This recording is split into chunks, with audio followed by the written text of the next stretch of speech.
Spoštovani gostje, v imenu Svetovnega slovenskega kongresa vas lepo pozdravljam in izrekam toplo dobrodošlico na 5. konferenci slovenskih mladih raziskovalcev in študentov in sveta in Slovenije. V veliko čast si štejemo, da vas lahko znova pozdravljamo v naši družbi in da spremljate naše poslanstvo. Verjamemo, da bo to srečanje nadaljevalo z našimi prizadevanji za tesnejše sodelovanje in povezovanje slovenskih strokovnjakov iz domovine in sveta, kot tudi strokovnim izmenjavam znanja in izkušenj. Želimo vam nadvse prijetno počutje na konferenci. Za začetek bo mezzosopranistka Nadja Magister, Slovenka, rojena v Argentini, zapela slovensko himno.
Svetovni slovenski kongres se zahvaljuje vsem, ki so finančno podprli izvedbo tokratne konference.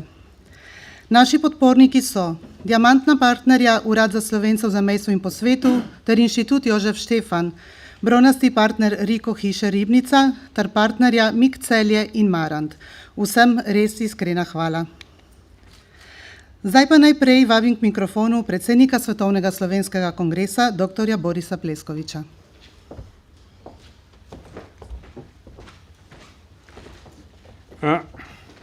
Vsem lep pozdrav in dobro jutro. Najprej moram pozdraviti nekaj uglednih gostov, čeprav ste zame vsi ugledni, enako. Minister Igor Papič, minister za znanost in izobraževanje, potem sekretarka Vesna Humar, ki nadomešča ministra za Slovence po svetu. Potem pozdravljam direktora inštituta, gospoda Boštjana Zalarja, ki je sedanji direktor, in tudi prejšnjega Jadra Lenarčiča, ki nas je sem spravil in nas podpira že več kot 15 let. Tukaj vidim, da imamo še predsednika Alma Mater Europeja univerze.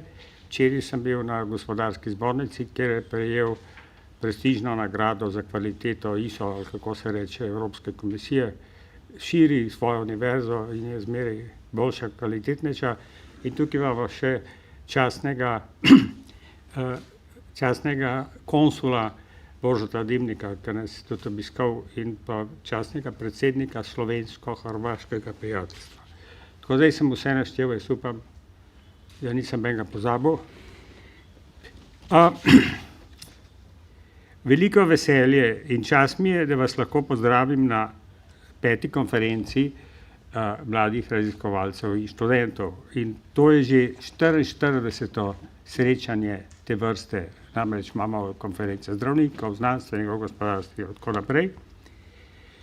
Kot pri prejšnjih srečanjih, tudi tokrat je glavni namen, da se poveča kroženje znanja, povečanje stikov z našimi strokovnjaki, ki študirajo, delajo v tujini in domovini, in želimo, da se čim več naših mladih strokovnjakov vrnejo nazaj v domovino ali pa saj z domovino sodelujejo.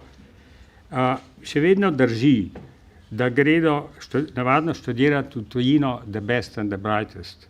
Harvard je knjigo napisal o svojih alumnah, diplomantih. To so tisti, ki imajo veliko poguma, talentov in motivacije. Želja mladih po študiju v tujini je koristna ne le za posameznika in državo, v katero gre študirati, ampak tudi za Slovenijo. Moje izkušnje kažejo, da se v tujini naučiš kreativno in kritično razmišljati ter komunicirati, poleg tega pa lahko navežemo koristne mednarodne stike. Nadvse pomembno je namreč, da mladi spoznajo svet, si pridobijo nova znanja in delovne izkušnje ter razgledanost in odprtost, ki je v Sloveniji velika manjka. Vedno znova ponavljam, da je za Slovenijo to odlična naložba pod pogojem, da bomo znali vzpostaviti take pogoje in klimo, da se bodo mnogi od njih z veseljem vrnili in svojim obogatenim znanjem ter izkušnjami prispevali k razvoju Slovenije na znanstvenem ali podjetniškem področju. Vkolikor primernih pogojev za vrnitev ne bomo ustvarili v Sloveniji, bodo naše najboljše kadre z veseljem pograbile druge države, tiste, ki se zavedajo pomena znanja in vrhunskih kadrov.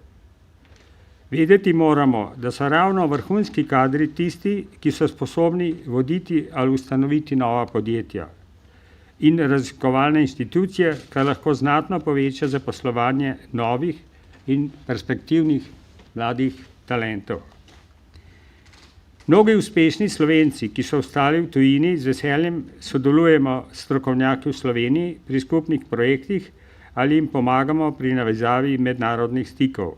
Moje izkušnje kažejo, da naši vrhunski znanstveniki iz tujine prav tako z veseljem pomagajo slovenskim študentom s koristnimi nasveti ali pri pridobivanju tujih štipendij. Te odnose je potrebno krepiti in negovati, tega se mora zavedati tudi in predvsem Slovenija kot država. Sam sem sicer mnenja, da se država tega zaveda, da pa premalo ali prepočasi ureja razmere na tem področju. Na naših dosedanjih konferencah smo opozarjali na potrebo po večji odprtosti in konkurenčnosti naših univerz, na potrebno pomoč države pri zagotavljanju ugodnih pogojev tistim, ki se želijo vrniti, ter ob tem predlagali tudi mnoge koristne nasvete.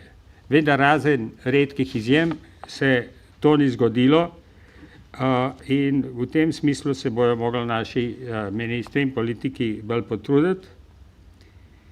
Vedno več je mladih, ki študirajo v tujini, na tisoče, ampak vedno manj je pa tisti, ki se vračajo. Okoli 70%, ko smo mi delali ankete, bi se jih radi vrnili, pa jim ne dajo podobnih pogojev zaposlitve in tako naprej, in to se bo moglo izboljšati. In Jure Leskovic je danes bo tudi na konferenci je predlagal, da se naredi center za vračanje, ki ga ima Portugalska, Španija, vrsta evropskih držav, da se bo to izboljšalo. No, ta trend, da se je več naših vrhunskih strokovnjakov vrne, je treba obrniti. In zato sem vesel, da so na naši konferenci tudi visoki predstavniki ministrstev in politike in da bodo to slišali. Konferenco bomo pričeli z 2 navdihujočimi uvodnimi predavanji o karierni poti. Pripravili smo zanimiva predavanja o aktualnih tematikah, ki bodo poskušali podati čim več odgovorov. Prvi tematski sklop z naslovom Inovativnost in visoka dodana vrednost kot pogoj za ekonomski razvoj bo iskal odgovore na vprašanje, kako bi lahko Slovenija bila uspešnejša pri svojem ekonomskem razvoju. Ta predlog je dal Jadran Lenarčič, ker smo imeli organizacijski odbor, pa je rekel, dodana vrednost v Sloveniji je okoli 35.000 evrov. V Avstriji? No, ampak v Avstriji je pa 2-krat, 3-krat več. 2,2-krat več. Ja. No, ampak mi moramo spraviti to na Avstrijo, vi ste pa minister. No, v glavnem, to bo zanimiva debata o tem. Za študente bo izjemno zanimiv sklop o izkušnjah tistih, ki so študirali v tujini, pa se želijo vrniti, potem še bolj zanimiv bo sklop o tistih, ki so se že vrnili in bojo povedali, kakšne ovire so imeli ali kaj so mogli narediti, ker včasih se moraš tudi malo potruditi, da se vrneš, ne? Ampak Ludvik Toplak je pa enkrat rekel na eni prejšnji konferenci, da veliko njegovih strokovnjakov na Alma Mater se pa vrnili, pa šli nazaj večkrat gor pa dol, ker niso dali te prave klime pa pogojev. Tako da tudi o tem bomo slišali. In ta zadnji sklop bo pa govoril o tem, kako pa tisti, ki ostanejo zunaj, kako se da tudi nadaljavo povezati z našo znanostjo, z Slovenijo in tako naprej. Ob zaključku se želim zahvaliti predsednici Republike Slovenije, dr. Nataši Pirc-Musar, za častno pokroviteljstvo konference in direktorju Inštituta Jožef Stefan, profesor dr. Boštjanu Zalarju za gostoljubje. Poleg tega se želim zahvaliti tudi članom organizacijskega odbora, ki so svojimi nasveti in dragocenim prostovoljnim časom oblikovali program te konference. Zahvaljujem se vsem uglednim predavateljem, ki so podarili svoj čas in svoje izkušnje za uspeh tokratnega srečanja. Jaz sem organiziral take konference 17 let na Svetovne banke globalne, pa sem mogel plačati predavateljem 5000 evrov za referat, pa business class ticket, pa 3 dni hotela v first class. Ne, tukaj pa vi pridete iz tujine zastonj in to moja zahvala.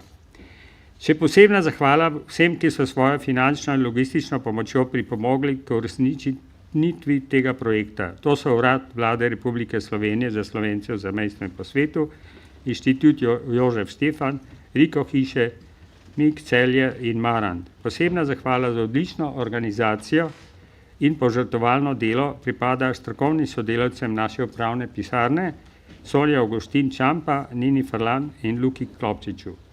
Želim vam uspešno in produktivno delo na konferenci, kot tudi v vašem poklicu, gostom iz tujine pa prijetno bivanje v Sloveniji. Hvala za pozornost.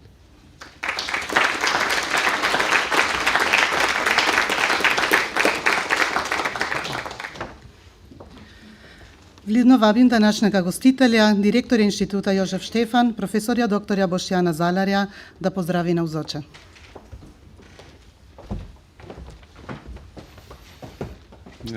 Dobro jutro, dober dan. Spoštovani gospod minister, spoštovani visoki gostje iz ministrstev, iz akademske sfere, res me veseli, da smo se po teh nekaj sušnih letih zopet počasi navadili družiti na dogodkih v živo. In ta konferenca je eden od dogodkov, ki smo ga na našem inštitutu vedno z veseljem gostili. Naš inštitut, če pogledamo v zgodovino, je bil vedno povezan z svetom. Vedno smo delovali mednarodno in ravno v zadnjih časih, ko se pač malce sistem delovanja v naši raziskovalni sferi in tudi akademski spreminja, raziskovalci smo lansko leto dobili novo zakonodajo, se veliko govori o internacionalizaciji, ampak na inštitutu to včasih malce tako namuzano spremljamo, ker pač mi smo se itak mogli že davno internacionalizirati, da bi sploh lahko funkcionirali. Vsi se še spomnimo čase železnih zavez, ki je bilo to okolje, v katerem smo delovali, ožje nacionalno in širše nacionalno, precej zaprto, po drugi strani pa zdaj doživljamo čase, ko se odpiramo v svet. Jaz sicer malo včasih tako tudi z muzanjem spremljam pogovore, ki govorimo, ja, Slovenci iz tujine, sej zdaj bomo se mogli navaditi, da počasi bi tudi Evropa mogla postati naša skupna domovina, ne samo Slovenija. Zdaj smo praktično tako odprti, da je saj glede delovanja v Evropi težko govoriti, da je to res tujina. Po eni strani je, če nek nadobuden Slovenec zapusti Slovenijo v mladih letih, se morda potem v starejših letih vrne nazaj, ampak ves ta čas deluje v Evropi, saj smo zdaj, saj to nam dopovedujejo politiki, upam, da je to res, del enega velikega sistema in če gre Evropi dobro, naj bi šli dobro tudi nam. Naj bi šlo dobro tudi nam. Upam, da se bo to dejansko v naslednjih letih realizirajo. Zdaj, kar se pa tiče pogoja delovanja raziskovalcev in študentov in širše te akademske sfere v Sloveniji, na inštitutu se velikokrat pogovarjamo, da za to rabimo 3 stvari. Prvo, pripravljenost sistema, da podpira našo dejavnost preko vzpostavljanja dobrih pogojev, da nam nudi dovolj finančnih sredstev. Drugo so kadri, Tretje so pa investicije v raziskovalno opremo in raziskovalne nepremičnine. Pri tej prvi stvari vsekakor je treba priznati, da je slovenska država naredila velik korak v zadnjih letih, glede tega imamo novo zakonodajo, priznali smo, da smo v to področje investirali premalo. Jaz vedno poudarjam, da pokažite mi eno državo, ki je bolj tehnološko razvita kot mi, pa manj investira v visoko tehnologijo. Začenši z znanostjo, ker vemo, da je to nek povezan sistem. Tako da na tem področju se stvari spreminjajo.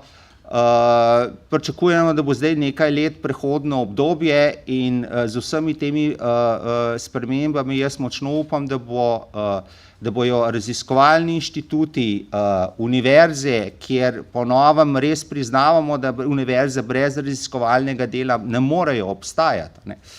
Res postale boljše delovno okolje tudi za vračanje naših upov in vrhunskih strokovnjakov iz Slovenije nazaj v Slovenijo.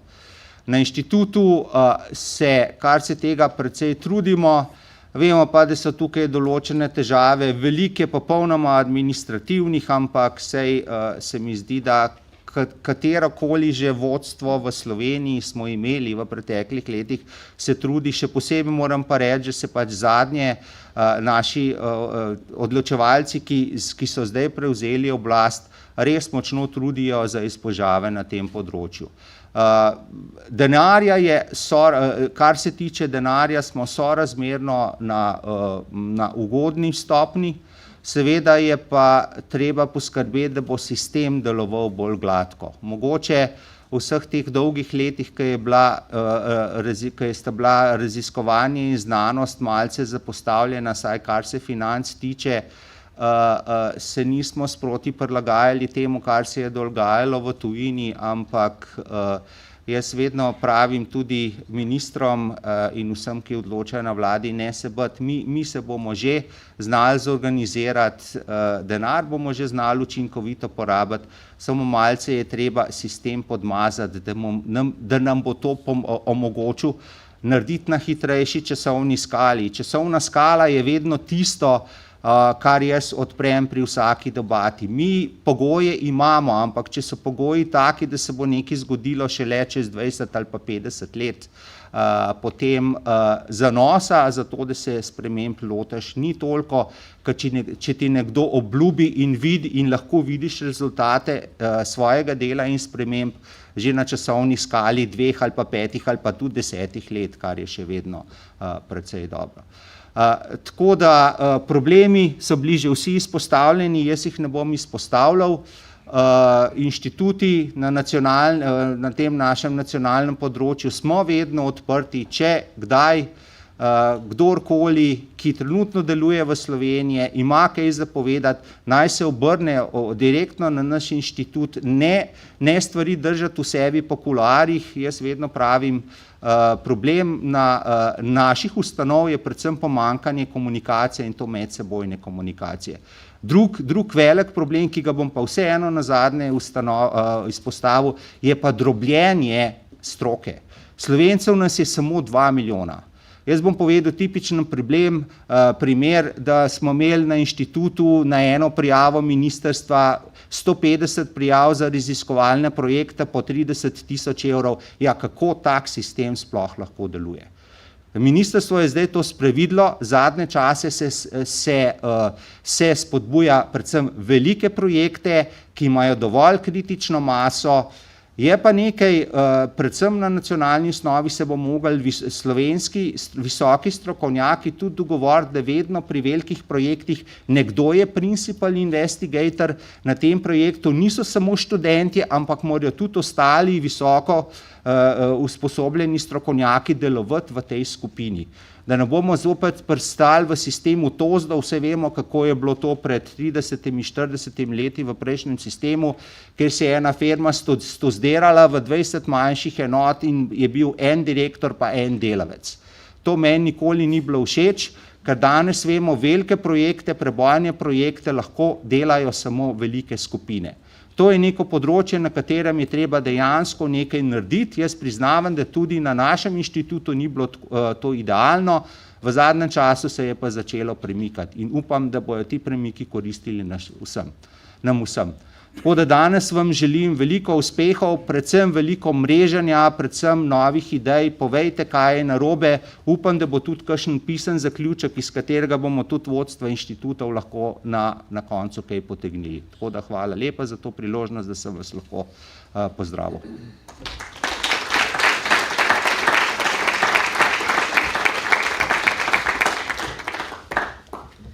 K nagovoru zdaj povabim ministra za visoko šolstvo, znanost in inovacije, profesorja dr. Igorja Papiča. Hvala lepa za besedo. Bili smo pozvani, da nagovor prej napišemo, tako da sem zdaj v položaju, da ga berem lahko. Bom pa seveda še par misli poleg tega z veseljem povedal, še posebej kot mogoče takojšen odziv na to, kar je bilo do zdaj izpostavljeno. Torej, spoštovani predsednik Svetovnega slovenskega kongresa, gostitelj, direktor inštituta Jožef Štefan, spoštovani visoki gostje, drage mlade raziskovalke in raziskovalci, študentke in študenti, kolegice in kolegi. V Sloveniji smo po dolgem času znova dobili samostojno ministrstvo za visoko šolstvo, znanost in inovacije. Ta trikotnik znanja si brez dvoma zasluži samostojen resor, saj predstavlja glavno gonilo napredka. Znotraj tega trikotnika seveda delujete tudi vi. Ker se zavedamo pomena znanosti, smo že in še bomo povečevali sredstva za znanstveno-raziskovalno dejavnost. Sredstva v proračunu so že narasla iz 308 milijonov evrov v letu 2022 na 371 milijonov letos. Prav tako želimo, da se v zakonu o znanstveno-raziskovalni inovacijski dejavnosti zaveza, da za znanost namenimo 1% bruto domačega proizvoda, poviša na 1,25%. Trenutno je ta zaveza 1%, kot rečeno v zadnji verziji znanstveno-raziskovalnega inovacijskega zakona imamo to zelo jasno napisano. Številka 1,25 pa izhaja iz RIS-a, tako imenovanega RIS-a, raziskovalne inovacijske strategije Slovenije. Ne samo, to je 1,25 je predvideno iz javnih sredstev, vse skupaj pa 3,5% bruto domačega proizvoda, predvideno, da seveda dosežemo. Glede na zakon, trenutno raste to povečevanje sredstev 0,08% na leto, kar je ranga 50 milijonov letnega porasta, dokler ne dosežemo to vrednost 1%. Me zelo veseli, v tem letu smo uspeli prepričati tudi predstavnike raziskovalnih inštitutov in pa predstavnike univerz, da ne omenjamo več toliko denar je predviden. Seveda se moramo zavedati tudi, kakšna je absorpcijska sposobnost v nekem trenutku, da gre to postopoma in da se postopoma dviguje in seveda se bolj osredotočamo zdaj na dejansko vsebinsko načrtovanje. Če na kratko povzamem, kaj je moja želja, čim več denarja predati direktno inštitucijam, se pravi inštitutom in pa univerzam, da boste vi sami načrtovali vse.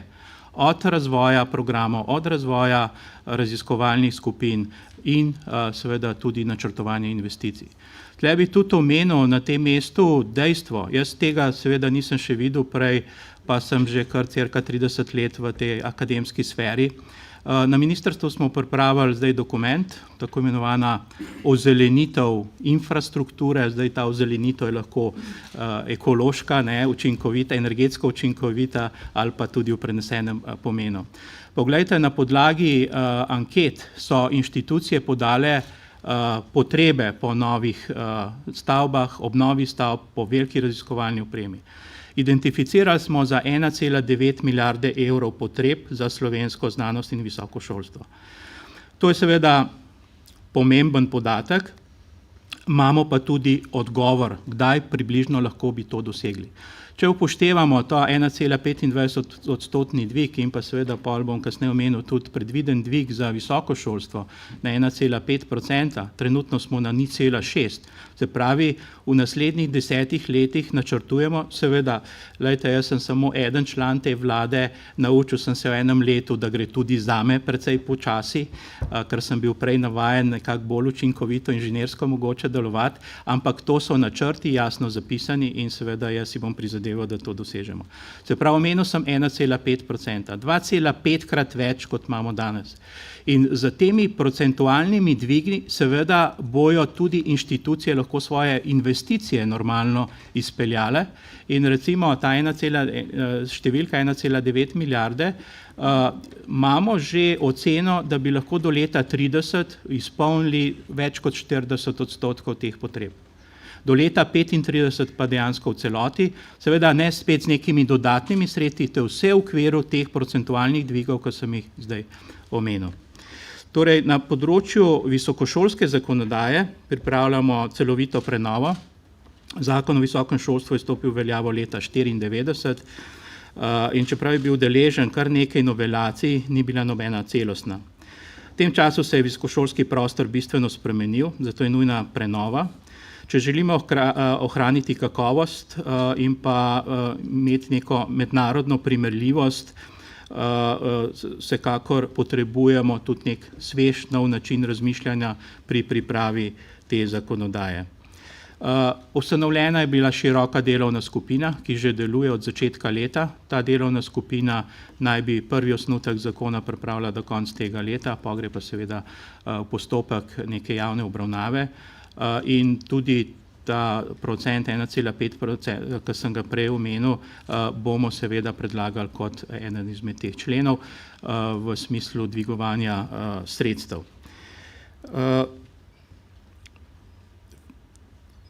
To je, kot rečeno, noter v samem načrtu visokošolske zakonodaje. Če primerjam, kako se danes povečuje financiranje visokega šolstva z rastjo BDP-ja, ta koncept je izredno slab. Mi capljamo na mestu, praktično včasih gremo celo nazaj. Koncept, ki ga imamo pa v zakonu o znanstvenem raziskovanju in inovacijski dejavnosti, je bistveno boljši, ker pa govori o procentualnem deležu BDP-ja, ki naraste na leto.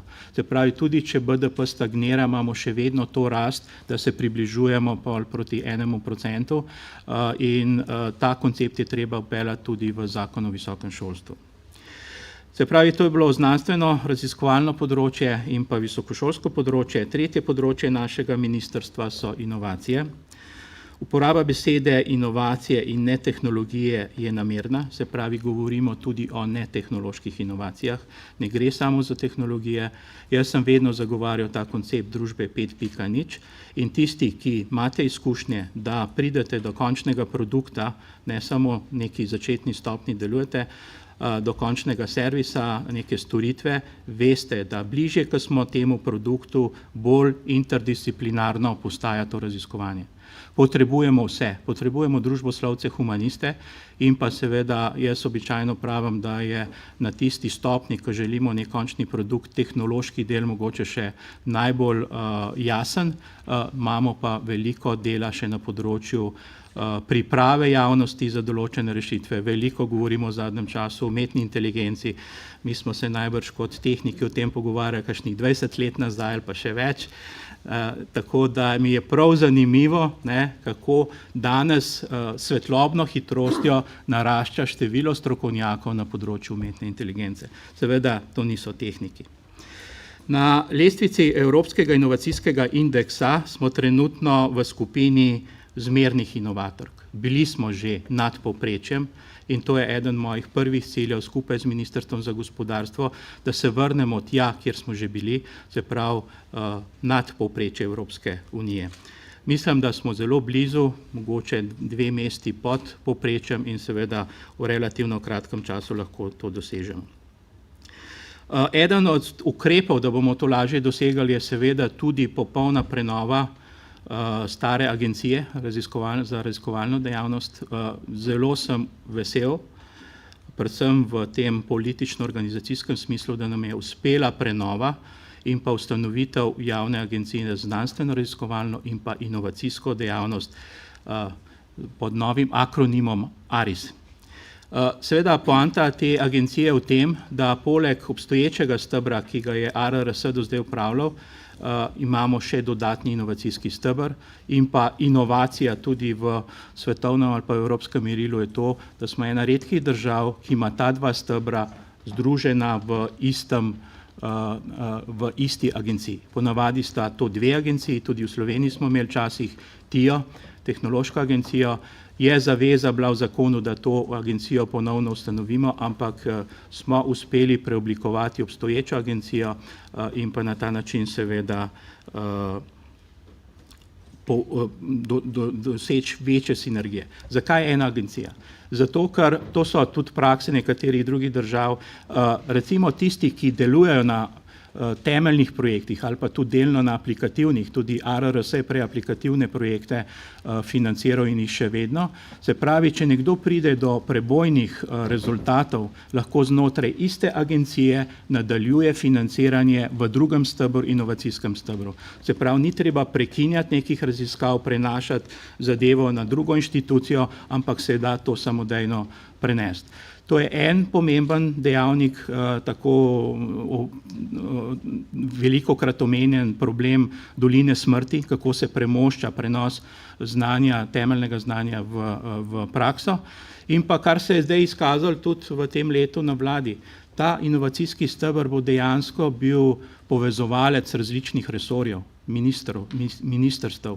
Ne gre za to, da bi samo naše ministrstvo zagotavljalo sredstva za ta inovacijski steber. Cel kup drugih ministrstev je, ki imajo raziskovalna sredstva. Samo vojsko lahko omenim, gospodarstvo, infrastrukturo, tudi zdravje in tako naprej. In namen je, da bojo ta ministrstva, jaz sem namenom rekel, denar je vaš, vi ste skrbniki za denar, mi bomo pa pomagali pri izvedbi javnih razpisov, seveda ob upoštevanju vaših vsebin. In pa seveda, da na ta način iščemo sinergije. Poglejte, če govorimo o področju vodikovih tehnologij, vam takoj lahko naštejem 3-4 ministrstva, ki so izredno zainteresirana. Poleg seveda našega gospodarstva, MOPE, se pravi okolje, podnebje, energija, gotovo tudi vojska. In namesto, da vsako ministrstvo spet parcelira male projekte za neke male skupine raziskovalcev, je namen narediti velik razpis, velik projekt in seveda sem prepričan, da lahko ustanovimo v Sloveniji zelo kakovosten en močen konzorcij, seveda lahko jih bo več, ampak vemo, če se ta prava kritična masa raziskovalcev zbere, da jih bo težko kdorkoli drug konkuriral. In na ta način želimo povezovati tudi medresorsko porabo tega denarja in seveda želimo čim prej to plasirati v prakso, da bomo imeli tudi to možnost aplikativnih učinkov.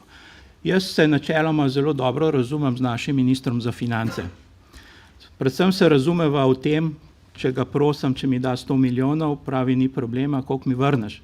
Rekel, v kolikem času, recimo v nekem časovnem obdobju, če mu jaz vrnem 300, z velikim veseljem, je rekel, tudi 200 mi da. Hočem reči, eno so bazične raziskave, to je tek na dolge proge. Če smo pa na področju inovacij, seveda so pa pomembni multiplikacijski učinki na neko krajše obdobje, recimo 5 let. In tukaj pa seveda, in še enkrat poudarjam, jaz ne vidim težav v financiranju, če imamo zelo jasne projekte. Omenim samo nekatere. Gremo, ste mogoče slišali, Green Mobility. Slovenska industrija na področju proizvodne delov za avtomobile je dejansko se je organizirala, vlada je obljubila znesek 200 milijonov evrov pomoči. Zakaj? Ker bojo sami vložili 700 milijonov. Sem pa skeptičen do idej, dajte vsem, pa bomo pa videli, če bo kaj ratalo. Jaz razumem, da na bazičnih raziskavah imamo ta koncept, ampak pri inovacijah mora pa gospodarstvo začeti prevzemati neko vlogo filtra, ker gospodarstvo zna najbolj oceniti, oziroma največ deluje na področju ocene tveganj, kdaj se jim splača, seveda v višjih TRL-jih je to samoumevno, problematično je pa to področje od 4 do 6, takrat pa seveda moramo skupaj to početi. Se pravi, koncepti so postavljeni, kolega Zalar je seveda to omenil, jaz čakam seveda, da se bo tudi rezultati začeli kazati. Po enem letu je bilo kar strateško dosti stvari postavljenih, ampak kakorkoli se mi odmaknemo 10 let v prihodnost, kaj bomo dosegali, ne, se moramo slej ali prej vrniti spet v realnost, v sedanji čas in začeti uresničevati te vizije. In to je seveda glavno sporočilo, ki ga tukaj dodajam. Dalje, z povečanjem obsega financiranja znanstveno-raziskovalne dejavnosti načrtujemo tudi uvajanje katerih mehanizmov, ki smo jih že imeli, tako imenovani industrijski mladi raziskovalci oziroma iz gospodarstva, pustimo zdaj, kako se bo to imenovalo. In pa še drug poseben koncept, mislim, da je ta dogodek ta prava priložnost za to, da se še enkrat izpostavi, razmišljamo o vpeljavi tako imenovanega slovenskega ERC-ja. Se pravi, velikih projektov na 3 ravneh za mlade, srednje in pa najbolj izkušene raziskovalce, ki bi bili pripravljeni se vrniti v Slovenijo. Me veseli, če obstaja zdaj ideja o ustanovitvi centra za vračanje uspešnih raziskovalcev iz sveta v Slovenijo. S kolegom Juretom Leskovcem sva v stiku, je bil pri meni tudi, ga tudi odprej poznam in poglejte, želja je, začeli bomo seveda z nekimi manjšimi številkami, če hočemo, da pride uveljavljen raziskovalec nazaj v Slovenijo, mu moramo na začetku omogočiti vsaj 5-letni projekt, ne samo za njegovo plačo, ampak da ustanovi svojo raziskovalno skupino, se pravi, gre tudi za neka materialna sredstva in po 5 letih bo imel priložnost, seveda se bo integriral v eno inštitucijo, po 5 letih sem pa prepričan, da bo lahko sam pridobil kakšna evropska sredstva, da bo dobil kakšno uro predavanj na univerzi in da bo ta prehod bistveno olajšan. Se pravi, to je ta koncept. In pa seveda v zadnjem času, zadnjič smo se pogovarjali o jedrskih tehnologijah, pa ne gre samo za to področje, drastično nam primanjkuje strokovnjakov praktično na širokem spektru, na velikem številu področji. Brezposelnost je pa praktično, če gledamo to, praktično brezposelnost je pa blizu nič. Prav, nas ni dovolj. Trenutno delamo na štipendijskem skladu Ad Futura, najbrž poznate. To bo prišlo pod pristojnost našega ministrstva in bomo tudi sredstva zagotavljali in zagotovili določeno število štipendij tudi za tujce. Je že določeno število identificirano. Ne želim zdaj spet omenjati ene velike tuje korporacije, ki je že najavila, da bo prišla v Slovenijo. Gremo sem omenil. Neverjetno hitro so se organizirala podjetja na področju polprevodnikov. Vemo, da se veliko dogaja na evropskem nivoju.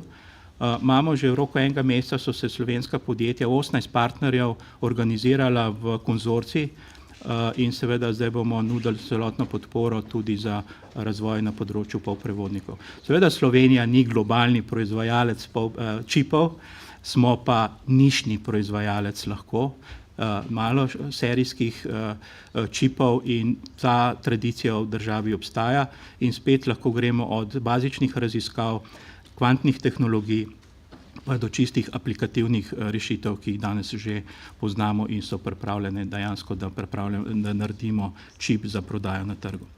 Torej, da ne bom predolg, na Ministrstvu za visoko šolstvo, znanost in inovacije se osredotočamo na kakovosten razvoj visokega šolstva, prenos znanja v prakso za namenom razvoja celotne družbe ter vzpostavitev spodbudnega okolja za znanstveno-raziskovalno in pa inovacijsko dejavnost.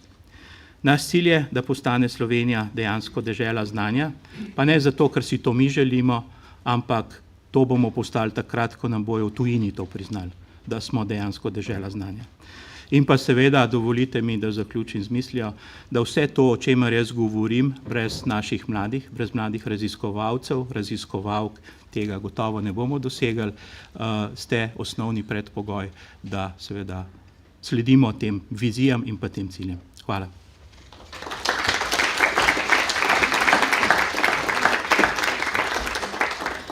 Pred mikrofon pa še vabim državno sekretarko na Uradu za Slovencev v zamejstvu in po svetu, gospo Vesno Humar.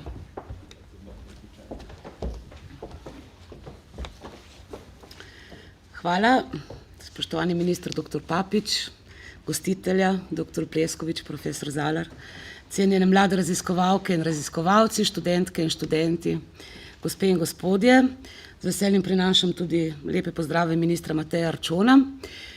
Na Uradu za Slovence v zamejstvu in po svetu se morda na nekoliko specifičen način ukvarjamo z vprašanji odhajanja in vračanja, vzpostavljanja mrež, vzdrževanja komunikacije, pa tudi z vprašanjem svojevrstne kompleksnosti, ki jo v identiteto posameznika in v strukturo družbe kot celote prinaša tako imenovana mobilnost, torej premikanje.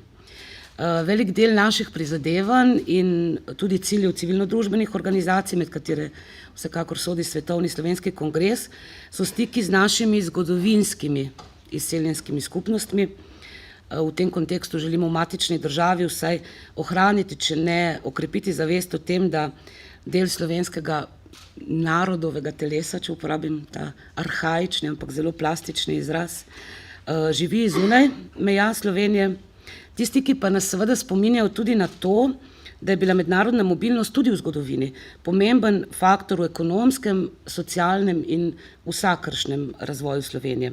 Zelo jasno se je nazadnje to pokazalo pred dobrimi 30 leti, ko so bili Slovenci zunaj meja ne zgolj moralna, simbolna, ampak konkretna, močna, lahko rečemo celo nepogrešljiva pomoč v procesu osamosvajanja in predvsem kasneje mednarodnega priznanja Republike Slovenije.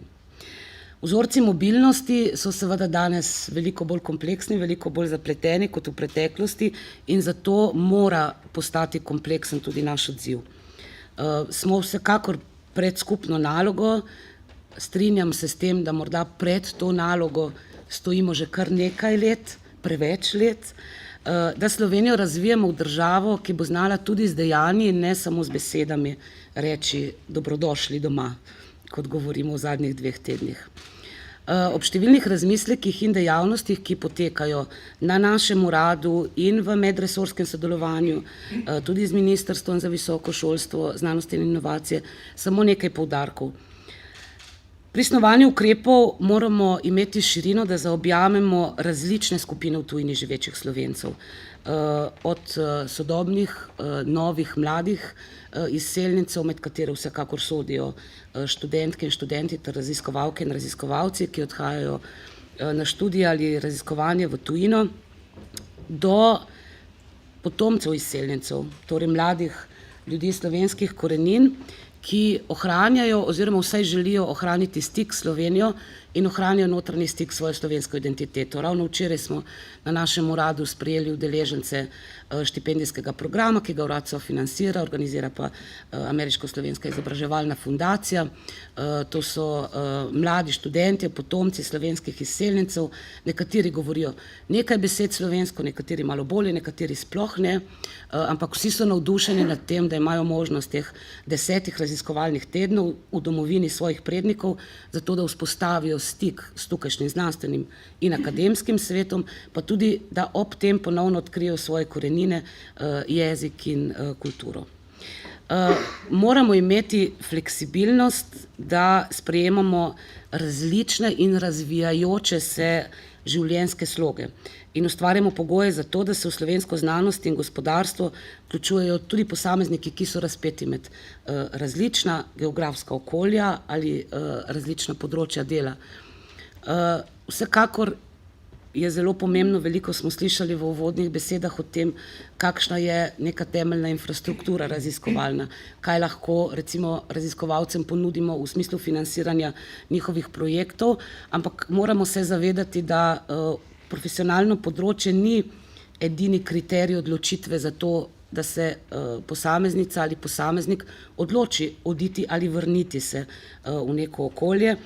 Se pravi, obstaja še veliko drugih vprašanj, na katere si mora nekdo odgovoriti, ko naredi ta skok ali preskok. In zato je zelo pomembno, da smo ciljni, da smo operativni in da oblikujemo niz konkretnih, razumljivih in predvsem z nekimi realnimi življenjskimi izkušnjami skladnih ukrepov. Pomembno je, da ko snujemo ukrepe, nismo že v zamudi. Dobre prakse iz tujine so izvrstne, številni posamezniki in organizacije, tudi kongres, nas v bistvu seznanjajo in z izkušnjami, kar je zelo dragoceno, in prinašajo na mizo ideje, ampak moramo se izogniti temu, da smo prepozni že takrat, ko začnemo. Predvsem pa ne smemo sprejemati ukrepov, ki so dobro videti samo na papirju. Minister gotovo ve, da je ena sama majhna sprememba recimo na področju davčne zakonodaje, dostopa predšolskega varstva, olajšanega dostopa do stanovanj in tako naprej, pomeni veliko usklajevanja med resorji in veliko pozornosti pri vgrajevanju takšnega ukrepa v zakonske in podzakonske akte, in prav je, da ko se odločimo za nekaj, da je to nekaj, kar res stoji, kar v praksi deluje, kar ljudje potrebujejo.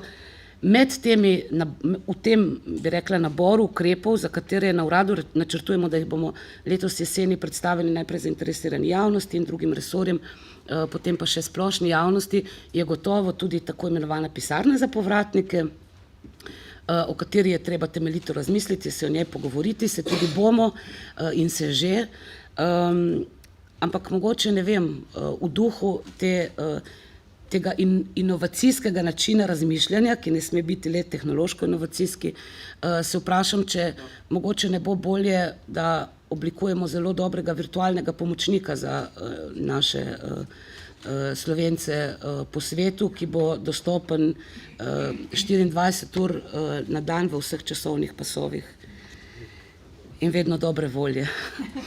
V vsakem primeru se vsi strinjamo, da brez odprtosti ne moremo biti sodobna in ne moremo biti uspešna družba, vrata, okna in poti pa upam, da se tudi strinjamo, lahko odpiramo samo skupaj. Prepričana sem, da je tudi ta konferenca pomemben del tega odpiranja poti. Razpravljavkam, moderatorkam želim uspešno delo danes, vsem vam pa, da bi uživali v iskrivosti in globinah. Hvala lepa.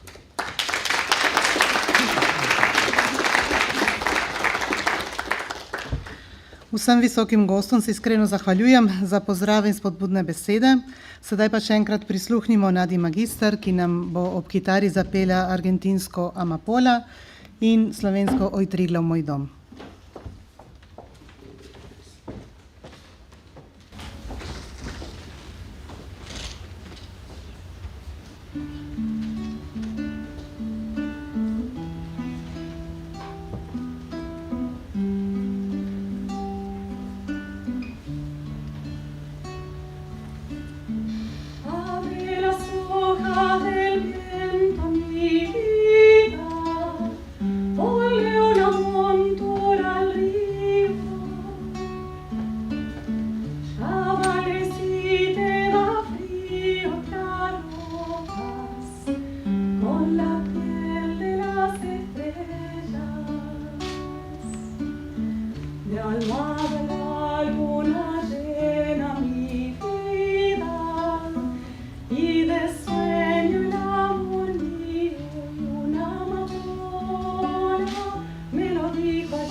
Nadi magister se zahvaljujemo za čudovito glasbeno spremljavo. Nadaljujemo s programom in sedaj bomo prisluhnili uvodnima predavateljama, ki bosta spregovorila o svojih prehojenih poteh in s tem navdihnila mlade, da pogumno stopijo po poteh svojih lastnih karier. Najprej vabim na oder profesorja doktorja Igorja Mekjaviča z Inštituta Jožef Štefan. Cenjeni gosti, kolegice in kolegi, hvala lepa za povabilo, da vam predstavim mojo pot. Mogoče ne bo na vdih, ampak opozorilo, kakšne napake mogoče ne smete delati. Imenoval sem naslov predavanja Nazaj v prihodnost. Malo sem se poslužil naslova filma Back to the Future, ker ponavadi, ko mislimo, da se vračamo nazaj v Slovenijo, vedno pomislimo, gremo nazaj v eno preteklost, tam je mogoče tehnologija slabša in tako naprej. Jaz sem imel mogoče malo drugačne izkušnje na to. Preden začnem, bi rad samo se zahvalil še Slovenski znanstveni fundaciji, ker sem lansko leto dobil čast. Podelili so mi priznanje Prometeja znanosti. Zdaj, če ne veste, kdo je Prometej, Prometej je ukradel ogenj k bogovom, potem ga je pa Zevs priklenil na kamen in so mu orli kljuvali jetra. Jaz nisem industrijski tat, imam dobra jetra, ampak najbrž je nagrada zaradi tega, zaradi diseminacije in širjenja tehnologije in znanja. No, ena lepa dolžnost te nagrade je, da sem moral predstaviti svoje delo in svojo pot tudi osnovnošolcem, gimnazijcem in študentom. To sem tudi naredil.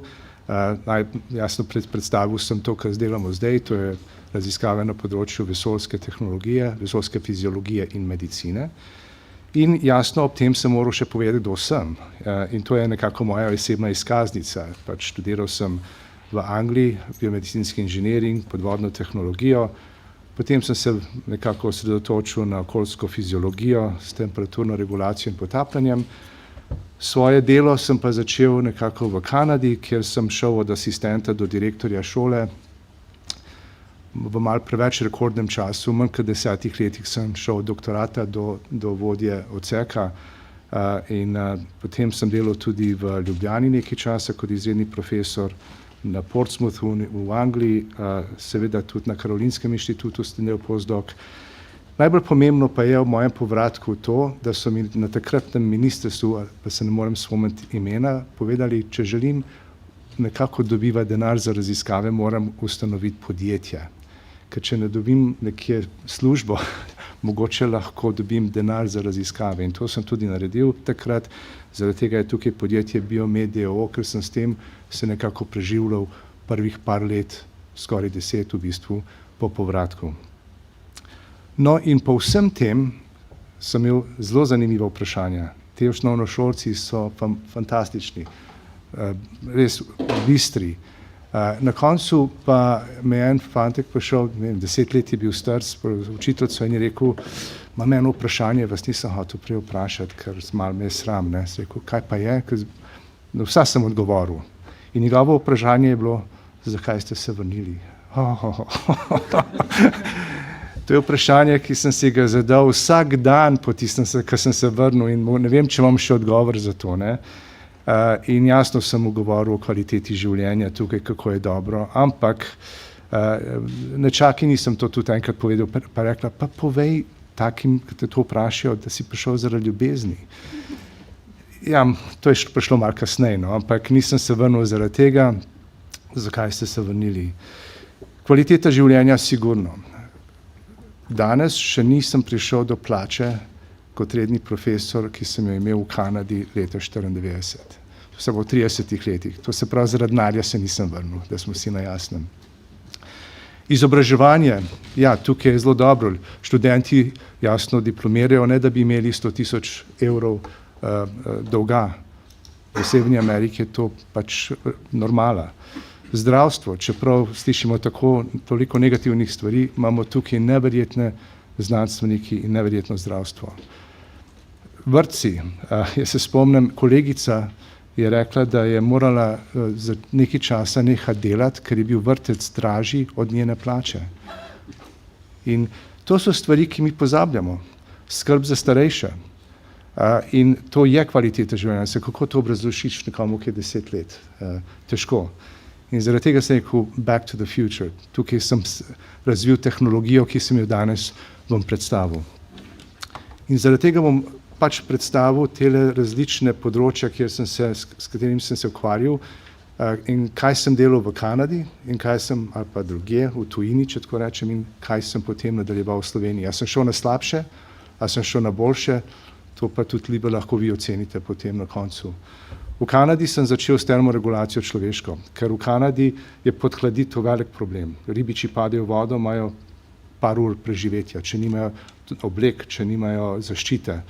In seveda, ko sem prvič prišel v Slovenijo in govoril o podhladitvi junija meseca, so me gledali, kakšno podhladitev, jadranje 25 stopinj Celzija.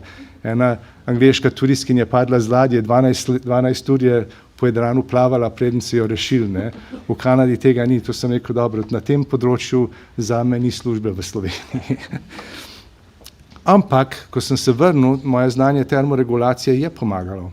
Zakaj?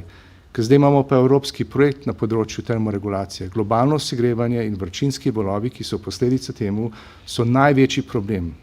Za starejše, za delavce, za vsako stopinjo nad 22 stopinj Celzija zgubimo 2% sposobnosti kognitivne. To se pravi, če je temperatura recimo 35 stopinj, oziroma rečemo nad 25, to se pravi 20% sposobnosti. In ta projekt je financiran zaradi industrije, žal, ne zaradi zdravja delavcev. Ampak je pomembno, to se pravi, termoregulacija nam pomaga. In kaj nam še pomaga? Ja, tukaj smo bili srečni, ker smo imeli tudi podporo Ministrstva za obrambo, ker smo z podjetjem oziroma s podjetjem iz Celja, Prevendeloza, razvijamo zdaj zaščitne obleke, ki bi pomagale delavcem v industriji, hladilne jopiče. Ampak za to je treba imeti investicijo. Mi smo naredili projekt, mi smo pokazali rezultate, zdaj pa treba še investicijo za razvoj teh artiklov. V Kanadi sem imel kar nekaj časa edini laboratorij, ki je testiral zaščitne obleke za obalno stražo ZDA in Kanade. To se pravi, take obleke, ki imajo US Coast Guard approved znak, so to dobile na podlagi rezultatov, ki smo jih mi, pač naših poskusov v mojem laboratoriju v Kanadi. Ko sem se vrnil v Slovenijo, tega jasno nisem počel, ker obalna straža Amerike ne bo prišla v Slovenijo akreditirati svojih oblek, ampak takrat je naš vodja odseka, Jadran, nisem bil še zaposlen, to je trajalo nekaj časa, tesno obdobje. No, ampak takrat sem imel na razpolago inženirje in tehnike na Inštitutu Jožef Stefan in smo razvili idejo razvoj teh manekinov ali simulatorjev. To se pravi, ti simulatorji nam omogočajo, da testiramo obleko, izolacijsko vrednost obleke, evaporativno vrednost in tudi jasno požarno varnost teh oblačil. To je požarni maneken, ki se zdaj nahaja v Prevendelozi. In s tem probojem smo prodajali te manekine po celi Evropi. Kupovala ga je Švica, švicarska Arma Swiss, EMPA, Gore-Tex poznate, to se pravi, te manekine smo prodajali posod. Kaj je problem? Jaz nisem v marketingu, nisem biznisman in jasno, da tukaj je manjkala ta korak, da bi eno podjetje prevzelo. Eno je, ampak ne zelo učinkovito, no, ampak zanimanje je za to še vedno. To se pravi, da na tem področju je bilo dokaj uspešen ta premik in mi dobivali smo tudi podporo za to delo. Bom šel naprej. V Kanadi sem se ukvarjal tudi s hiperbarično medicino. Predvsem me je zanimala,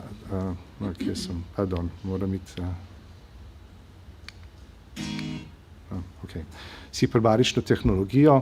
V Kanadi predvsem, pa v Angliji sem se ukvarjal z rekreativnim potapljanjem, pa fiziologijo potapljanja. Ko sem prišel spet na Inštitut Jožef Stefan, zopet sem imel na razpolago tehnike, študente, inženirje in smo razvili eno tehnologijo, imenuje se radiopilula. Nič posebnega, ampak za merjenje telesne temperature. To je bilo leta 1997. S to tehnologijo sem potem izvajal projekte na naftnih ploščadih v Severnem morju za angleško Health and Safety Executive in projekt je bil uspešen. Vendar kaj je tukaj zelo zanimivo?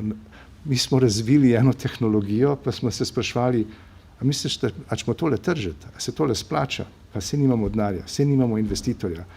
Zdaj je eno francosko podjetje, ki ima cel svet pokrit s temi pilulami. Oni so to po 15 letih so to razvili, to, kar smo mi razvili takrat 97. Ampak ni bilo investitorjev, ni bilo denarja. Je bilo pa veliko, ogromno znanja in da smo to razvili. Zopet, dekompresijska bolezen, tukaj to je bil laboratorij v Kanadi, kjer sem imel tako večjo komoro. To je bila pa napaka številka, ne vem kaj, ampak sem v Kanadi potem prodal eno manjše stanovanje, kupil komoro, preselil v Slovenijo, misleč, da bom pa zdaj nekaj uspešnega naredil. Ko sem prišel v Slovenijo, sem ugotovil, da v bistvu ta terapija ni priznana v Sloveniji. Povsod druge po svetu hiperbarična medicina je priznana, tukaj pa ni. Potem jasno sem probal to skozi zdravstveni svet, da bo priznana, da bomo delali raziskave na tem področju. Ni šlo, 10 let ni šlo in sem pa to opustil in zdaj moj študent, magister pa kirurg je potem to uspel in zdaj imamo en tak laboratorij v UKC-ju, ki dela to terapijo. Ampak takoj takrat, ko sem jaz prišel, ni bilo možno, da bi to spravil skozi zdravstveni svet. To se pravi, s tem se ne ukvarjam več.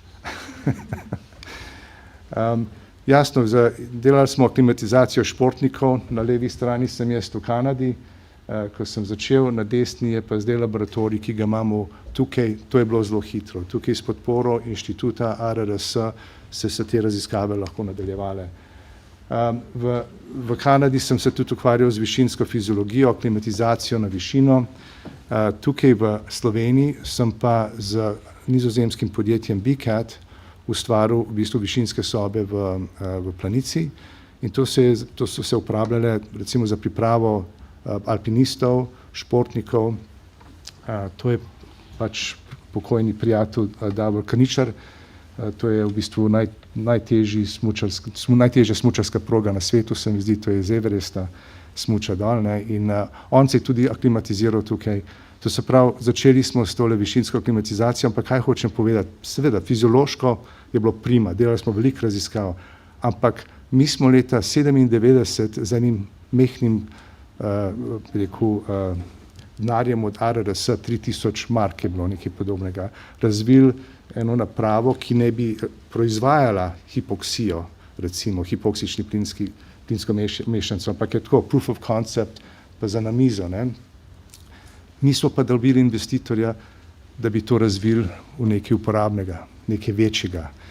In smo dobili tega, smo sodelovali zaradi tega z nizozemskim podjetjem, da mesto, da bi v Sloveniji to razvijali. In zdaj to podjetje seveda to jasno prodaja po celem svetu, ne samo za športnike. To se uporablja za to, da se hrana, če je v mrzlem prostoru brez kisika, jasno ne zori tako hitro. Pri športnikih je pa malo to drugačno. Ampak v glavnem hočem reči, da v Sloveniji smo imeli talent, smo imeli ljudi, ki so znali to razviti, na koncu nam je pa zmanjkalo malo. In to je vedno bil problem. Zdaj, danes slišim, da bo drugače, ker je prima in sem zelo vesel, da se bo to naredilo. Potem tudi letalska medicina smo se ukvarjali, to bom šel malo naprej. To, kar zdaj končujemo, imamo v Planici v bistvu nov laboratorij. Začelo se je v Kanadi, kjer sem delal poskuse z NASA na temi takih poletih, kjer za 20 sekund ustvarimo mikrogravitacijo.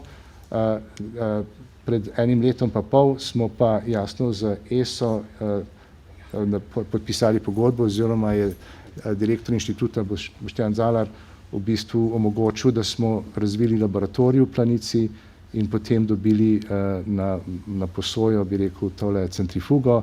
In zdaj smo tudi uradno ESA Ground-Based Research Facility, če vtipkate ESA pa Planica, boste videli, da smo mi zdaj v njihovem spisu laboratoriju, omrežju laboratorij, ki jih oni podpirajo.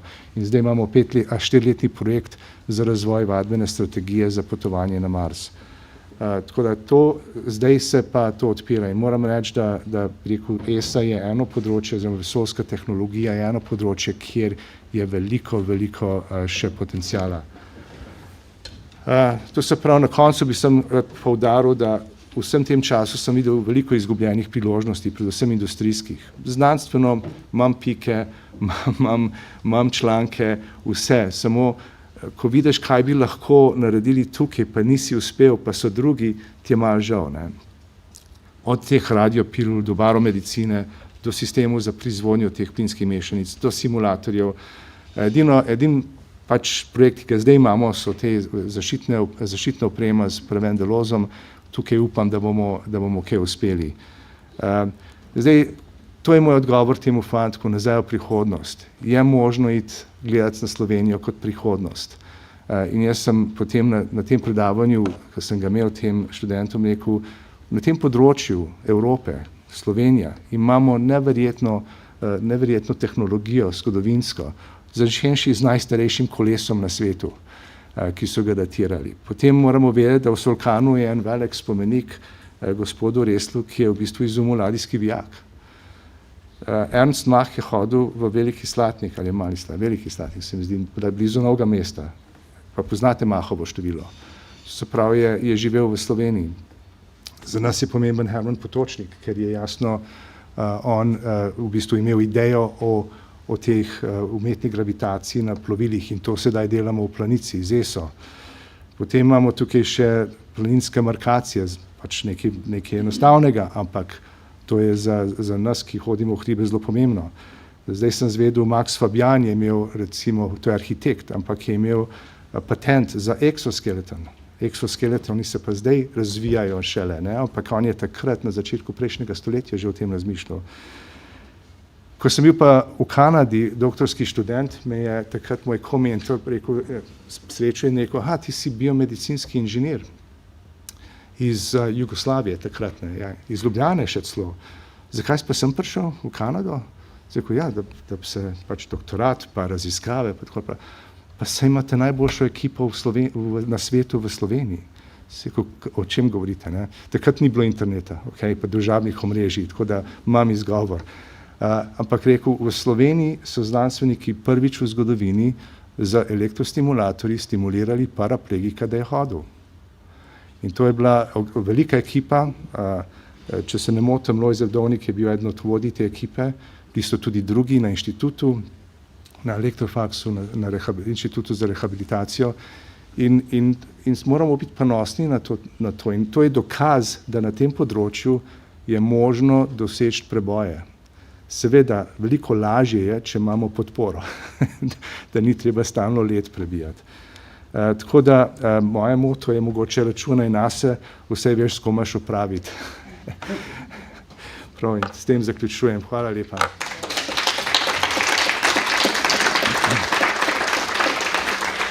So še kakšne vprašanja?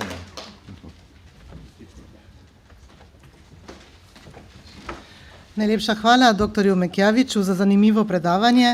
Sedaj pa vabim še drugo našo gostjo tega uvoda, dr. Vanjo Samec, svetovalko za mostove iz Avstrije, da še ona spregovori o njeni karierni poti. Torej, dragi, zdaj bom najprej mlade pozdravila, zato ker na mladih svet stoji, pa bom potem pozdravila vse ostale, predvsem dr. Boris Pleskoviča, ki je pred 18 leti mene takole povabil, dost mlajšo in bom rekla, sem si štela v čas, da sem prišla predavati o mostovih, pa zdaj bom spet o mostovih in ko sem dobila v bistvu vabilo, da povem o svoji karierni poti, sem se prvič dejansko zamislila, kako sem jaz svojo pot v bistvu sploh začela in kaj je bil razlog in kaj sem prehodila in v bistvu, kaj sem se na tej poti tudi naučila. Mostovi so v bistvu ena taka zelo povezovalna struktura, v bistvu so kraljevska disciplina v gradbeništvu, povezujejo nekje prometno inženirstvo, fundiranje, geodezijo, statiko, dinamiko in so v bistvu tudi občudovanja vredni po svetu, ko se vozimo v razne države in srečujemo čudovite mostove, pri katerih sem dejansko imela čast sodelovati.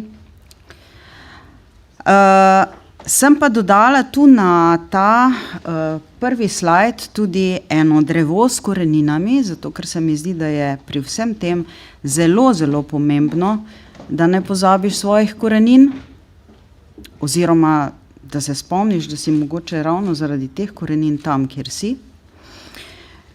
Dodala sem računalnik in rada bi potrdila to, kar je moj predhodnik tudi govoril, da je bila Jugoslavija, v kateri sem se jaz rodila, v bistvu Jugoslavija, v kateri sem jaz študirala, zelo, zelo daleč in zelo cenjena v svetu, kar se tiče tudi računalništva v gradbeništvu, na primer, smo bili zelo naprej.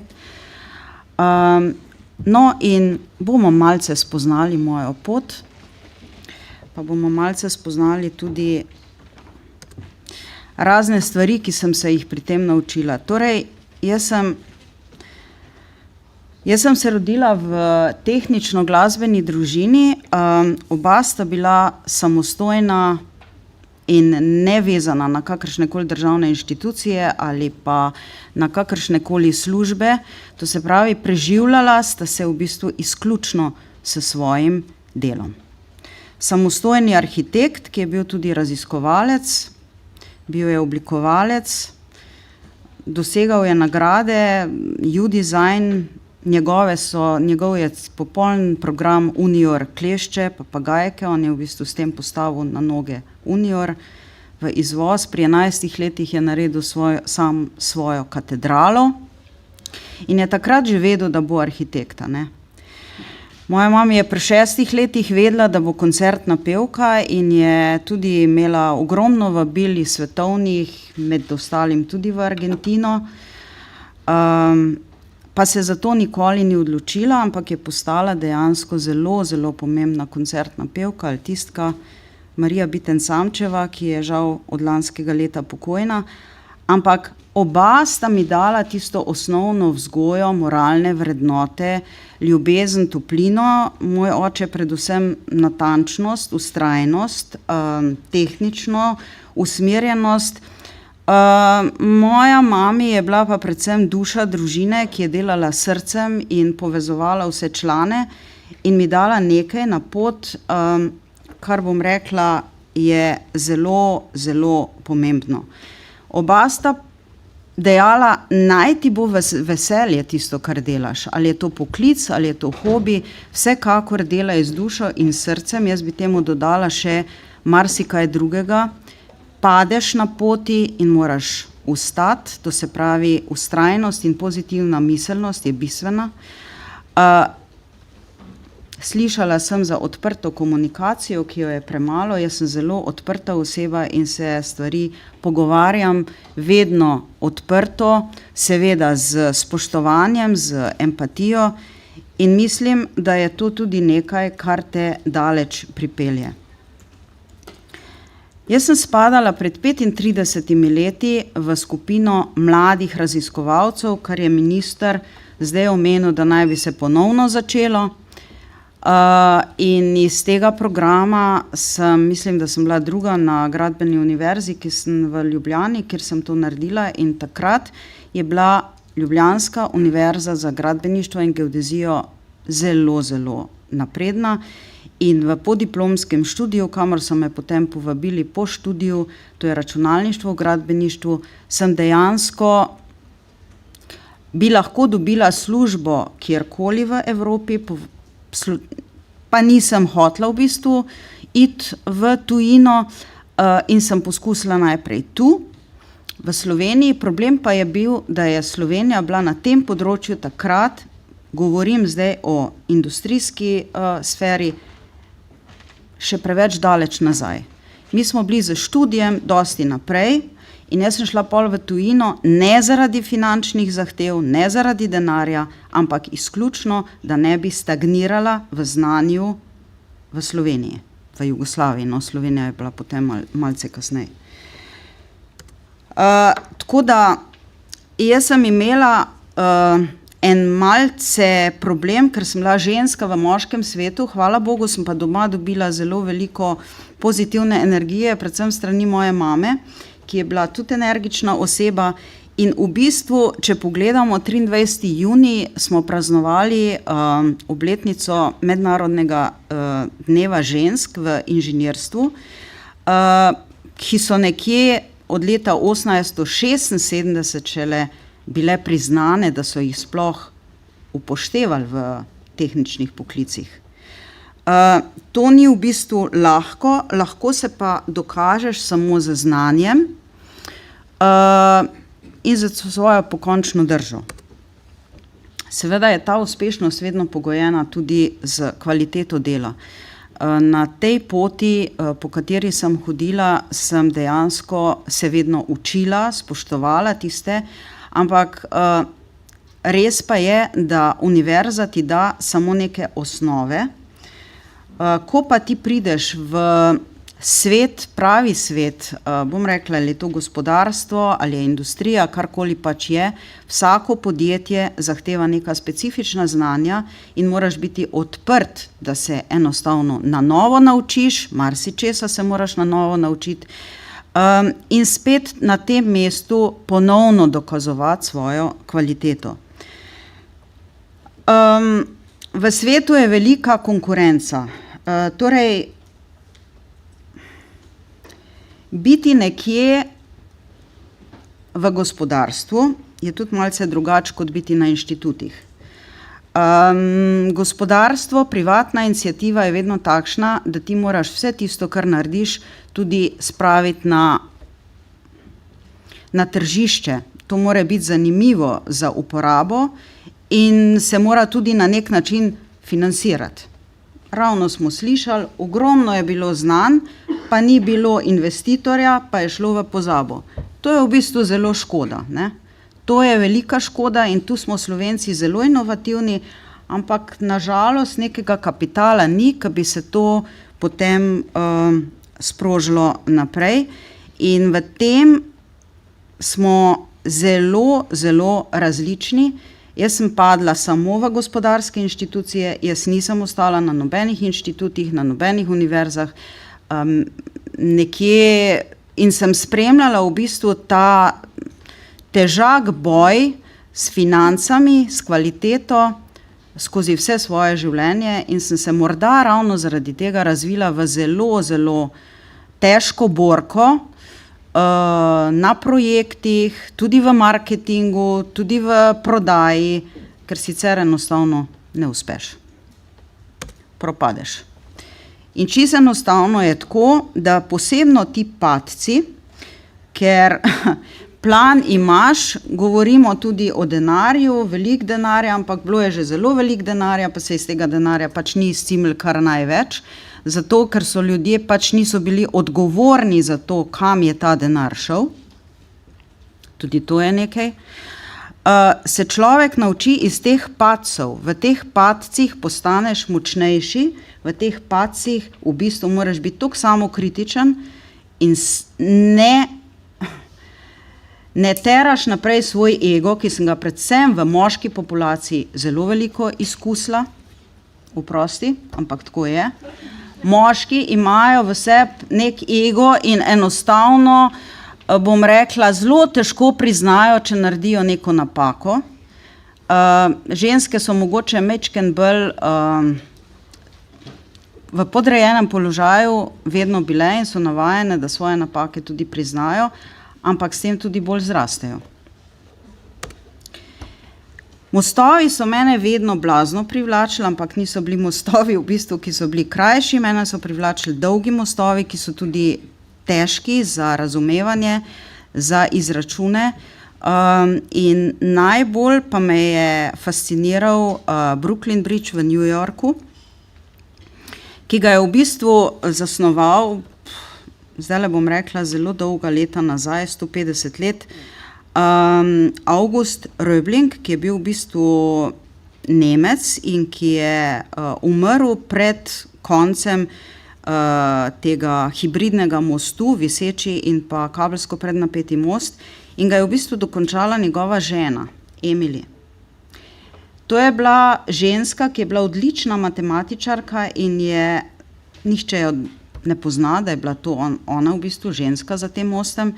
in smo spet tam, ženske v teh pred 150 leti so se nekje skrile, imela je sina in je potem ta sin požel njeno slavo, čeprav je bila ona tista, ki je vse matematične rešitve za te težke konstrukcije speljala in ogromno je bilo tudi smrti zaradi dekompresijskih bolezni, ker so mogli zelo globoko v ta zaliv vrtati temelje in tako dalje in tako dalje. Ja, jaz sem v teh več kot 30 let delovne dobe, kar jo imam, danes že skoraj 40, bom rekla, začela v Ljubljani, nadaljevala potem malce v Celju, potem pa v Gradcu in sem začela od malega k večjemu. Izkušnje so me nekje pripeljale, da sem potem postala tudi vodja in skozi razvijanje programske opreme se ti moraš seveda poglobiti v vsak detajl, zato ker držiš v rokah nekje tudi življenja ljudi, mostovi vendarle povezujejo in če se most poruši, potem izgubijo življenja ljudje ali pa večja skupina ljudi. Zato moraš biti kot inženir v teoriji še posebno zelo natančen in vedeti vse. In jaz še zdaleč se nisem vsega naučila tu, na Univerzi v Ljubljani, ampak tiste bistvene stvari sem se naučila pa potem v času svojega službovanja. Danes sem se odločila, oziroma pred 2 leti sem se odločila, da bom stopila ven iz korporacij, iz privatnih firm in sem postala samostojni konzulent. Obenem so me povabili tudi mednarodna organizacija, da sem predsednica ene skupine, bom povedala kasneje katere, in pa seveda po vsem svetu delujem tudi v povezovanju prakse s teorijo. Tako zvana JAPSE Academy se zdaj ustanavlja, ki naj bi povezala, ker je to problem po vsem svetu, da ne bomo zdaj mislili, da ima samo Slovenija te probleme, cel svet ima probleme, prekinitve teorije s prakso. Tega je enostavno premalo. Ogromno imaš strokovnjakov v praksi, ki pa na nek način po odhodu iz univerz ne dobijo več vabil na univerze, na inštitute, kjer bi ravno z svojimi znanji morali študente, raziskovalce malce osvežiti s tem, kaj pa praksa res potrebuje oziroma da jim dodajo neka dodana znanja. To je zelo pomembna stvar. In tu gor so 3 projekti, ki so mene pač zaznamovali. En je takrat najdaljši most v Hongkongu, Stonecutter Bridge, kjer smo za našo vetrno analizo v bistvu začeli svet osveščati. Drugi je Hardanger Bridge, ki premošča fjord na Norveškem. Tretji je pa Sheikh Zayed Bridge, Sipin, ki ga je zasnovala znamenita arhitektka pokojna Zaha Hadid in je bil za nas tudi zelo, zelo trd oreh v programski opremi, ki smo jo pa potem tudi razvili. Začela sem v bistvu 90. leta v Technische Datenverarbeitung v Gradcu. To je bilo privatno podjetje, tu ni bilo nobenih subvencij, ničesar, kar bi se v bistvu moral človek potem nasloniti. Tu smo bili skupina samo 20 ljudi, ki smo v bistvu razvijali, hkrati prodajali software, učili inženirje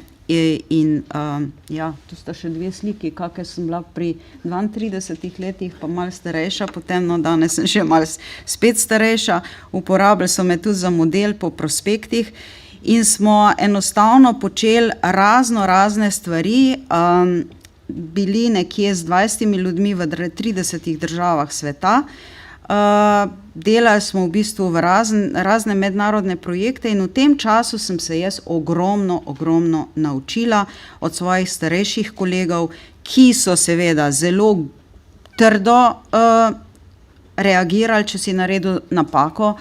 V bistvu smo delali tudi ob 7 zjutraj, smo začeli, pa smo šli ob 11 zvečer na pivo tam odspod pod birojem, ker smo imeli še stare mašine, ki so pač del časa računale in smo potem čakali, da je gor bilo gotovo, pa če si naredil napako, si mogel še enkrat, pa zjutraj si spet pogledal. Skratka, to je never ended story, veliko garanja. Ta Wiener Praterstadion oziroma Praterstadion na Dunaju je tudi delo našega biroja, pri tem še nisem bila udeležena, ampak bila je inovacija enega samega členka. Členek, kako se v bistvu več palic združi in kako odreagira na razne obtežbe, vetrne in pa seveda tudi sneg in tako naprej, da je stabilen, zato je dobil tudi Evropsko nagrado za jeklo 89. leta. Potem, na primer, Uddevalla na Švedskem, vidite, kako se most gradi in v bistvu je kot neka tehtnica in v tem času moraš ti pač izračunati te sile v kablih skozi gradno, ne končni fazi, ampak skozi gradno, zato da bo potem tudi v končni obliki zdržala vse te sile. Na isti način je bil tudi ta Kaoping Bridge na Tajvanu, kjer je bila leva stran krajša kot daljša, zato ker je kot desna, zato ker je bil levi del je bil betonski, zahteva je bila desni del naj bo jeklen.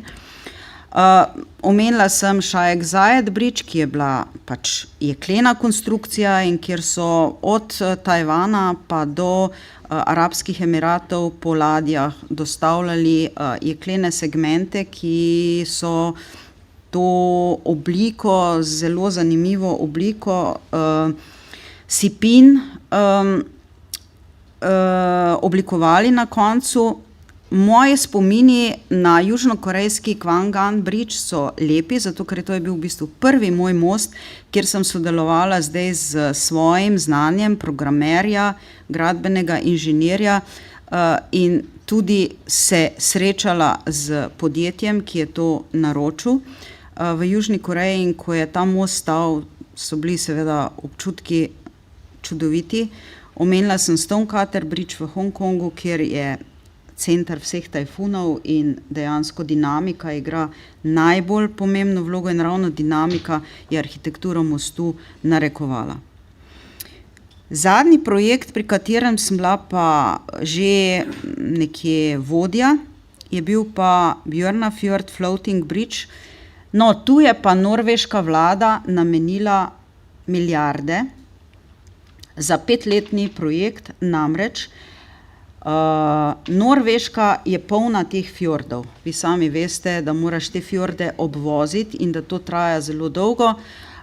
In so oni pač namestili ogromno denarja, da bi se ti fjordi premostili. Ker pa so globine teh fjordov 500 do 1000 metrov, je bilo nemogoče postavljati tam temelje v morsko dno in je bilo treba pač te naftne ploščadi nekje simulirati v mostovih, to se pravi, tu so plavajoči mostovi ali pa plavajoči tuneli celo, kjer so na primer v Koreji raziskovali, kakšna nova jekla bodo razvili, zato ker s temi jeklenimi vrvmi so potem pritrdili na dno te ploščadi, ki so nosile, ki naj bi nosile potem tudi stebre. In pri vseh teh plavajočih mostovih je potrebno upoštevati zdaj ne samo veter, ampak tudi valovanje.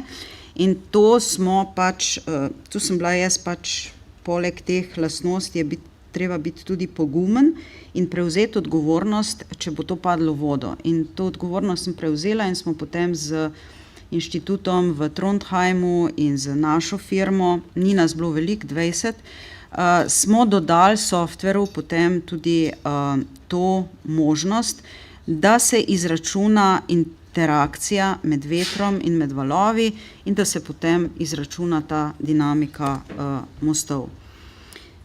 Ja, vsake stvari je enkrat konec in tudi ta Technische Datenverarbeitung je zaprla svoja vrata v bistvu in firma je prišla pod roke ameriške firme Bentley Systems, kjer sem postala direktorica v svetovnem merilu za mostove in seveda ogromno potovala, ogromno predavala in v bistvu se spet naučila nekaj, kar je mogoče dobro bilo za mojo naslednjo pot, kajti Te velike korporacije v bistvu so dobre, so pa tudi slabe. Odločijo se od danes do jutri, da enostavno prihranijo denar in so enostavno zaprli celo firmo v Grazu.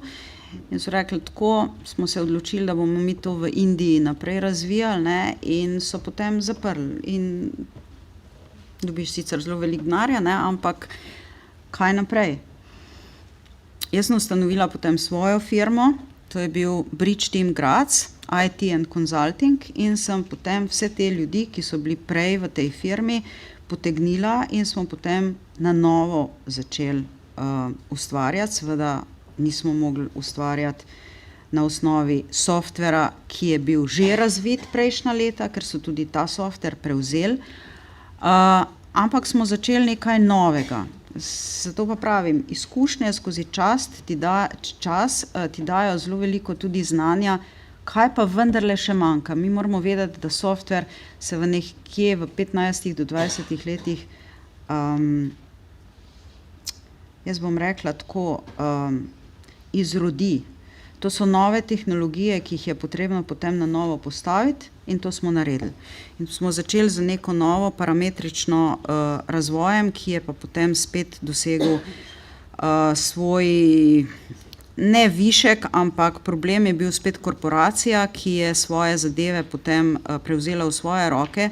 Zato sem se jaz po 4 letih odločila, da bom enostavno svoje ime ohranila, kakršnega sem imela, in sem predala to mlajši generaciji, ki naj bi vodila naprej, in sem danes samostojni konzulent. Za vso delo, ki sem ga pač opravila 20. leta, me je ameriška korporacija oziroma platforma engineering.com uvrstila med 20 najbolj vizionarskih ljudi, poleg Elona Muska in raznih Autodeska, Ansinsa, SolidWorksa in tako naprej, ker bile smo 3 ženske, med ostalim 12 moških. Kaj si pokazal v svojem življenju, kaj si ustvaril in kam si pripeljal zdaj neko tehnologijo, oziroma to mi je nekje danes v veliko čast. Ukvarjam se pa z nečim,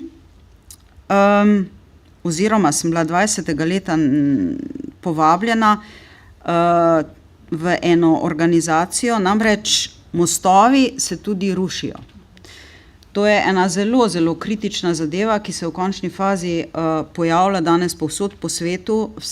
Mostovi so bili grajeni nekje v 60-ih, 70-ih letih, svojo kritično dobo 60-70 let dosežejo, in danes zaradi raznih vzrokov, slišali ste za Morandi Bridge pri Genovi, ki se je porušil zaradi enega samega kabla, ki ga niso imeli fotografiranega, ne vejo, kaj je razlog. Rušijo se mostovi v Ameriki, rušijo se v Franciji, zelo veliko je porušenih mostov zaradi neznanja tudi v jugovzhodni Aziji, in v končni fazi ugotavljaš, da je vsaka informacija v bistvu danes, ki jo imamo, zelo dragocena, ampak ni pa nekega osnovnega vira informacij, ker projektne skupine se selijo za en projekt po celem svetu, in danes bi bilo odlično, če bi imeli neko online obnašanje mostov in bi takoj vedeli, kaj se dogaja s tem mostom. Tega za danes še ni. In v bistvu življenjski cikel mostu v digitalizaciji je zelo, zelo pomemben, namreč pri vzdrževanju in pa pri nadzoru. To je tako imenovan Bridge Information Modeling v upravljanje mostov, kjer je treba vzdrževati, kjer je treba imeti nadzor pod vodo, nad vodo, v zraku, terenski nadzori, in danes vodim skupino pri tej mednarodni organizaciji International Association, ki se ukvarja samo z BIM-om v structure managementu. To je v bistvu ena zelo, zelo pomembna zadeva, kajti most ima 90% življenjskega cikla v bistvu samo v svojem obstoju, ne v gradnji. gradnja je ena stvar, ampak potem je treba most tudi vzdrževati in ja, nisem omenila materinstva, ne. Ženska je tudi mati in je žena in tudi zato porabiš nekaj časa, ne. S tem, da moraš biti še zraven uspešna. Moja hčerka je arhitektka, ki je študirala v Avstriji, je končala arhitekturo, je tudi zaposlena kot arhitektka, ampak naše korenine segajo 400 let nazaj in obnovili sva vinograde. In danes imamo svoja vina in s temi vini smo že tudi v tujini, tako da ženska v bistvu v končni fazi ima neskončno možnosti, idej, če imaš energijo, če imaš veselje. In moj pradedek Josip Mursa je bil tudi inovator, bil je tudi, imel je industrijo cementnih izdelkov in danes smo po njem poimenovali našo vinsko znamko, ki se imenuje Mursa. In hčerka vodi vse vzporedno in danes, na primer, je na Ptuju vinorodna Štajerska, kamor odhajam jaz potem in se vam zahvaljujem za pozornost.